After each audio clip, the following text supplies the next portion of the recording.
소위 꿀알바, 편하게 돈 버는 알바 등의 공고를 보고 혹하는 마음에 자동차 보험 사기 알바에 가담하였다가 보험 사기 조사를 받게 되는 경우가 있습니다. 자동차 보험 사기 사건은 일반 사기죄에 비해 더욱 재질이 나쁘다고 판단되어 가중처벌되기에 고액 알바 광고를 보고 지원했다가 얼떨결에 시키는 대로 하게 되었다거나 처음에는 무슨 일을 맡게 되는지 몰랐는데 하다 보니 자동차 보험 사기에 도움을 주게 되었다 해도 엄벌을 피할 수 없습니다. 보험 사기에는 아무리 단순 알바로만 가담했어도 실형을 선고받고 구속될 가능성도 높기에 대응에 유의할 필요가 있겠습니다. 꿀알바라고 하는 자동차 보험 사기의 구조와 범행 내용에 관해 알려드리겠습니다. 보통 보험 사기 조직에서는 고액 단기 알바 광고를 올리고 가담자들을 모집한 뒤 이들을 운전자, 동승자로 역할 분담을 시켜 일부러 사고를 유발해 보험금을 수령한 뒤 나눠 가지는 식으로 범행을 계획하게 됩니다. 보험 사기 조직에서는 꿀알바 혹은 차에 앉아서 편하게 돈 벌 사람 구함 등과 같이 누구든 혹할 만한 문구를 넣은 광고를 올려 가담자들을 모집하는 경우가 많습니다. 최근에는 소위 뒷쿵 알바라고 하여 차를 들이받는 가해자 역할을 하는 공격수와 받치는 쪽인 피해자 역할을 하는 수비수를 섭외한 뒤 정해진 시간 및 장소에서 고의 교통사고를 내는 방식도 있습니다. 자동차 보험 사기 사건에 있어서 무혐의가 나오기 어려운 이유에 관해 알려드리겠습니다. 고의 사고를 내서 보험사로부터 보험금을 수령하거나 상대 운전자에게 합의금을 뜯어내는 자동차 보험 사기를 계속하다 보면 당장은 아니라 해도 언젠가 보험 사기 피의자로 적발되어 경찰 조사에 불려가거나 조직적으로 사기 범행에 가담했다는 명목으로 재질이 나쁘다고 간주되어 구속수사를 받게 될 수 있습니다. 상대방 운전자가 경찰에 신고하여 수사가 개시되거나 보험사 자체 조사를 통해 수사기관에 제보된다면 보험 사기 전황은 모두 드러나게 될 것이기 때문입니다. 이때 본인 입장에서는 불법이 아닌 단순 편법이라는 말에 속아 뒷쿵 아르바이트를 한 것이라고 억울함을 표할지라도 보험 사기 유죄로 인정되는 것에는 변함이 없다고 봐야 합니다. 간혹 자신이 보험 사기 범죄에 가담하는 줄도 모르고 보험 이력 없는 자차 소유자를 찾는다는 식의 글을 올리는 일만 맡았을 수도 있겠지만 이런 식의 단순 모집책 역시도 보험 사기 가담에 관한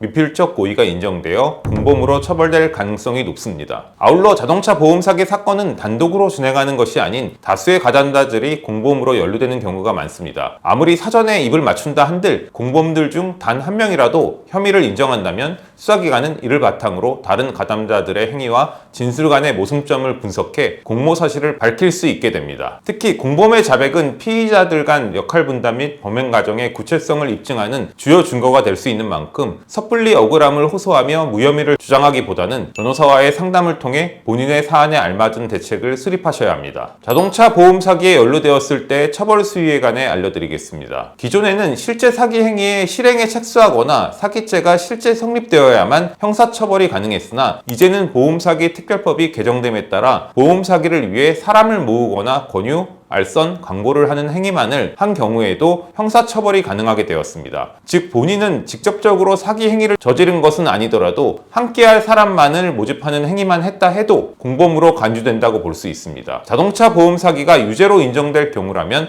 보험사기 방지 특별법에 따라 10년 이하의 징역 혹은 5천만 원 이하 벌금형으로 처벌될 수 있으며 이득액에 따라 가중처벌된다고 볼 수 있습니다. 아무래도 자동차 보험 사기는 고가의 외제 차량을 이용해 고의사고를 유발하는 경우가 많고 수리비나 대인 치료비를 부풀려 청구하는 경우가 많다는 점에서 이때 피해 금액은 상당히 고액 수준이 될 가능성이 높습니다. 결국 사기죄 피해 금액으로 평가되는 금액도 상향된다는 점에서 자동차 보험 사기 처벌 수위는 대단히 높아질 수밖에 없습니다. 물론 보험 사기 시나리오를 계획하고 공범들에게 말을 맞추도록 지시한 총책보다는 이에 동조하여 보험금을 분배받은 단순 가담자의 형량이 비교적 낮을 수는 있겠지만 어떤 방식으로 가담하였든 징역형의 실형이 선고될 가능성이 높기에 대처에 유의할 필요가 있습니다. 보험 사기 혐의를 인정할 경우에 있어 경찰조사 대응법에 관해 알려드리겠습니다. 변호사와의 상담을 통해 사실관계를 부인할 수 없다고 판단된다면 법이 허용하는 한도에서 최대한 혐의를 줄이고 죄질에 대한 평가를 덜 나쁘게 평가받을 수 있는 방향으로 경찰조사 대응을 하셔야 합니다. 만약 유죄가 나올 상황이라면 보험사와의 합의를 하여 형량을 낮출 수 있도록 조치가 가능합니다. 조직적으로 수차례 자동차 보험 사기를 저지른 경우 다수의 보험사를 상대로 합의를 진행해야 하기에 당사자가 혼자서 이러한 절차를 진행하기는 어려울 수밖에 없습니다. 아울러 형사사건에서는 사전에 계획한 것이 아닌 우발적인 범행이었음을 피력한다면 양형의 일부 참작이 될 수 있는데요. 아무래도 범행을 어떻게 실행할 실행할지 치밀하게 계획하였다면 재질이 더욱 나쁘게 판단될 수밖에 없습니다. 그런데 보험 사기는 그 사안의 특성상 우발적으로 일어나기는 어렵고 사전 모의를 통해 시나리오를 짠 뒤 범행을 실행에 옮겼을 것이 분명하다는 점에서